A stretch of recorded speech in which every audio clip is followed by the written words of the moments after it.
در تاجیکستان نرخ گاز مایع و بنزین در مقایسه با اول ماه نوامبر خیلی ارزان‌تر شده است.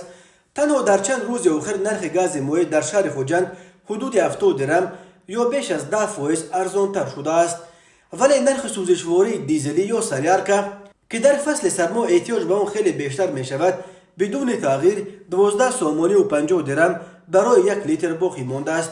بنا به اطلاع خبرگزاری سوخت نیوز روز 21 نوامبر سال 2022 در نقطه‌های سوخت فروشی شهر خوجند یک لیتر گاز مایع با نرخ 5 سومانی و 90 درم یا 6 سومانی فروخته می شود. در اولهای و میانه‌های ماه نوامبر سال جاری یک لیتر این نوع سوزشواری 6 سومانی و 60 درم یا 6 سومانی و 70 درم و در پایان سال گذشته 7 سومانی و 40 درم نرخ داشت.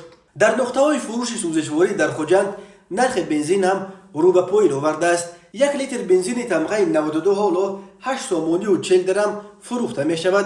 در میانه ماه نوامبر نرخ این نوع بنزین 8 سومانی و 90 درم نرخ داشت. بنزین نوع 95 که چند دن پیش 9 سومانی و 6 درم فروخته می شد حالا با قیمت 8 سومانی و 80 درم برای یک لیتر به فروش گذاشته شده است. در همین حال خبرگزاری از پلوس خبر میگوید که نرخ گاز مایع بعد به شدت بالا رفتنش در اول ماه جاری حالا در دیگر گوشه‌های تاجیکستان نیز رو به پایین آورده است. بنا به اطلاع این خبرگزاری حالا نرخ این نوع سوزشواری در دوشنبه 6 سومانی و 20 درم است.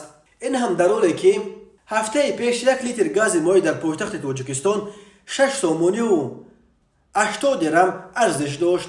از پلوس می افزاید که برخی نقطه‌های فروش سوزشواری در دوشنبه و نویاهای توبه جمهوری حالا یک لیتر گاز مایع را می توانند با نرخ 6 سومانی و 10 درم هم پیدا کنند.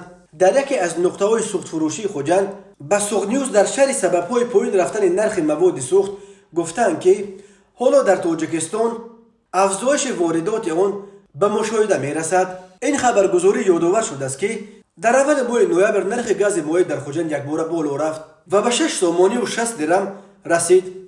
آن وقت همچنین در نقطه‌های فروش مواد سوخت کمبود گاز مایع به چشم می رسید. بنا به باوری اگنتی امور تاجیکستان در 9 ماه اول سال 2022 نرخ گاز مایع در جمهوری به صورت عموم 15% ارزان‌تر شده است.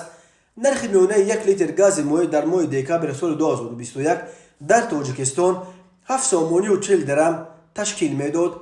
تاجیکستان گاز مایع را پوره از خارج وارد میکند.